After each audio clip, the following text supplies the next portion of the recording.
Seja muito bem-vindo, seja muito bem-vinda.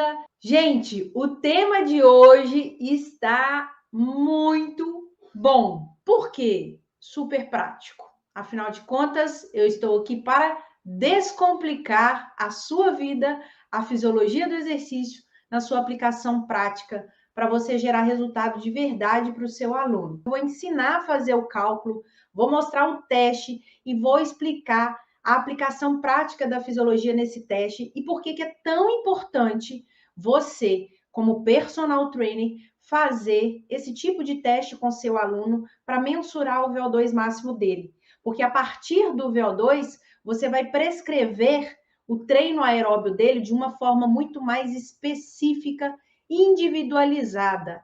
Então, vem comigo para você conseguir entender esse raciocínio dessa aplicação prática da fisiologia do exercício. E eu vou te ensinar a pegar o VO2 depois que você encontrar o valor do VO2 e converter em percentual de frequência cardíaca, porque é o que você vai monitorar aí durante os treinos do seu aluno.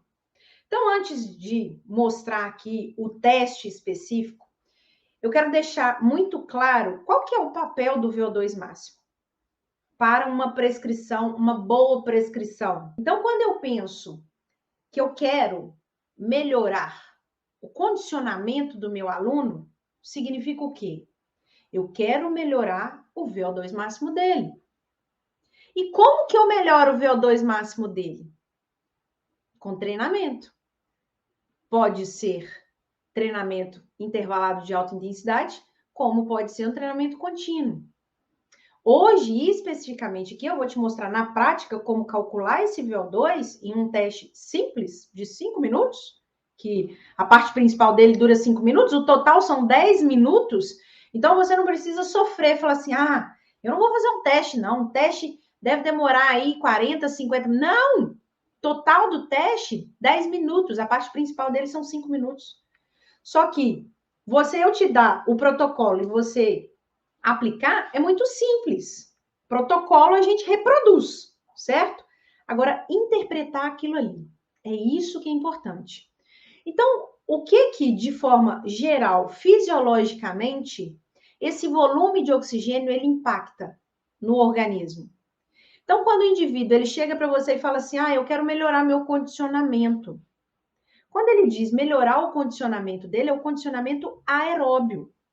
E aí eu vou lá em bioenergética, em metabolismo aeróbio. Eu preciso de quem na via metabólica para produzir energia ali para contração muscular? Oxigênio.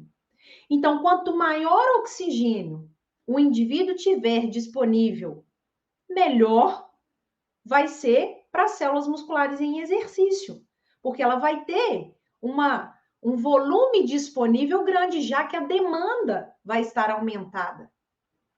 Então, pensando em metabolismo aeróbio, por isso que eu falo que não tem jeito não existe, não tem como prescrever sem pensar em bioenergética, em vias metabólicas. Eu penso nelas o tempo inteiro na hora da prescrição. Exatamente por quê? Porque depende do objetivo do aluno. O objetivo dele é emagrecimento, melhora de condicionamento. Então, eu preciso melhorar o metabolismo aeróbio dele. E aí, com quantidade de volume de oxigênio aumentado, consequentemente, eu também vou aumentar o quê? Mobilização de gorduras. Afinal de contas, mobilização de gorduras acontece em qual via? Aeróbia. Outra questão do VO2. Quanto maior o VO2 máximo, se eu não me engano, cerca de um aumento de 3,5 ml, porque agora a memória falhou aqui um pouquinho, mas cerca de 3,5 ml, né, por quilograma de peso, que é a unidade relativa do VO2 máximo.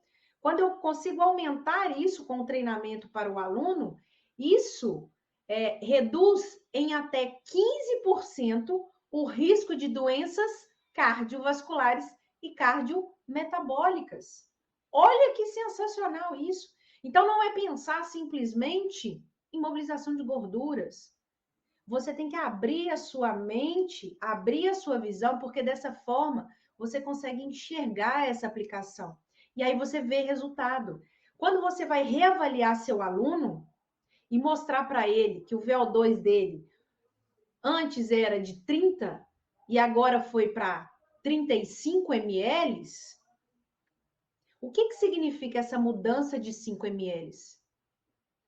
Ele tem 15% a menos de chance de desenvolver uma doença cardiometabólica, cardiovascular. Além de melhorar o condicionamento, além de ter provocado emagrecimento, com redução de percentual de gordura, além de ter aumentado a biogênese mitocondrial. Afinal de contas, o metabolismo aeróbio acontece onde? Nas mitocôndrias. Então, eu preciso trabalhar na intensidade correta. Esse é o fio da meada aqui. Por quê? Muitas pessoas pensam aí no treinamento, falam assim: eu preciso emagrecer, né? Vou dar um exemplo que é unânime aqui, não é nem a nível nacional, é a nível mundial. Emagrecimento. E aí, vamos supor que a pessoa começa a treinar sozinha. E ela começa a correr, baixa um aplicativo aí que hoje a gente tem inúmeros, por conta própria, que não é uma coisa individualizada, certo? E ela começa a treinar por conta própria, ela começa a correr na rua, corrida de rua, ao ar livre. Só que aí, quando você vai verificar, a frequência cardíaca dela tá aí 200 batimentos por minuto, acima disso, porque ela está seguindo o aplicativo. O aplicativo ele foi calculado ali para uma determinada pessoa de forma geral, não de uma forma individualizada específica, que é o que o personal trainer faz, ou pelo menos deveria fazer. Então, ele vai estar trabalhando ali na zona-alvo correta para metabolismo de gordura? Provavelmente não. Ele está recrutando muito mais a via anaeróbia do que a via aeróbia. Ah, professora, mas eu já ouvi, inclusive eu mesma dizendo isso, que alguns estudos têm demonstrado que o treinamento intervalado de alta intensidade, né, o famoso HIIT, ele tem uma grande, ele é melhor, não vou usar essa palavra, senão vocês podem interpretar de forma errada. Ele provoca um aumento no VO2 máximo. Não vou falar que ele é melhor, não, tá? Porque cada um tem a sua especificidade para aquele indivíduo. Por que que o HIIT, ele aumenta o VO2 máximo? E muitas pessoas acham que o HIIT, por ser um trabalho, né, um treinamento intervalado de alta intensidade, ele seja o quê? Anaeróbio. Lembrem-se, vias metabólicas, anaeróbia alática, que é a da fosfocreatina, dos fosfagênios intramusculares, anaeróbia lática, que é a da via glicolítica, que vem do glicogênio muscular ou da glicose sanguínea, e a via oxidativa, que é a aeróbia, que acontece lá nas mitocôndrias, né? Que passou pela via glicolítica para entrar lá no ciclo de Krebs e entrar no metabolismo aeróbio. Elas acontecem ao mesmo tempo. Então, você iniciou um treino agora, você inicia essas 3 vias. O que vai fazer com que uma disponibilize mais ATP, que é a nossa moedinha de troca aí para a contração muscular acontecer, adenosina trifosfato, vai depender do quê? Do tipo de exercício, da intensidade do exercício e da duração desse exercício. No HIIT, no treinamento intervalado de alta intensidade, o que acontece? Existem vários protocolos. Protocolos de 4 minutos, protocolos de 10 minutos, protocolos de 20 minutos, protocolos de meia hora. Existe de meia hora? Para mim era só protocolos mais curtos. Existe. Qual que é o sentido da sessão de treino? Manter o VO2 próximo dos 90% por mais tempo. Por quê? Você dá um estímulo, eleva a frequência cardíaca, eleva a frequência respiratória. O que eu falei aqui no início? Sistema cardiovascular e respiratório.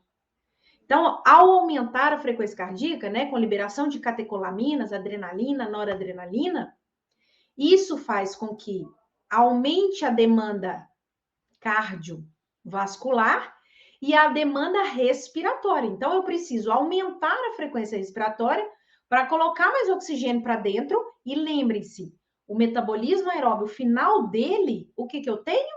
Produção de ATP, CO2, que é dióxido de carbono, e água. Então, eu tenho que colocar esse CO2 para fora. Da mesma forma que eu consumo mais oxigênio, eu produzo mais CO2. É um produto do metabolismo, né? Então, tanto a frequência cardíaca quanto a frequência respiratória estão elevadas.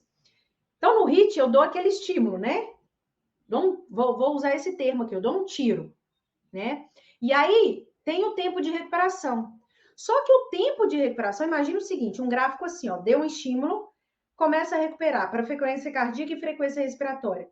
Só que essa frequência cardíaca e respiratória, pelo intervalo de descanso que eu vou dar aqui, ele não é suficiente para voltar com os níveis de repouso.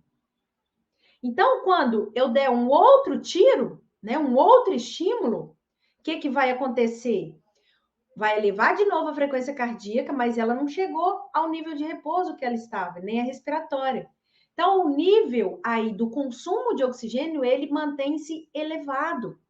Por isso que o treinamento intervalado de alta intensidade, ele tem resultados positivos para aumento do VO2 máximo. Mas isso não quer dizer que é o melhor método de treino para quem quer emagrecimento, para quem quer aumento de VO2 máximo. Porque aí condenam o treinamento contínuo. Tudo tem que ser avaliado. Porque talvez para o seu aluno, o contínuo vai ser muito mais eficiente. Porque você vai calcular exatamente a zona alvo de metabolismo de gordura, que eu vou te ensinar aqui agora. Como que você faz isso. E você pode calcular isso no treino também, monitorando frequência cardíaca. Então, antes de pensar em protocolo, porque o protocolo é simples, gente. Eu vou te dar o protocolo, você vai reproduzir ele amanhã. Você precisa entender, interpretar isso. Que é isso que vai gerar resultado para o seu aluno. É isso que vai fazer diferença.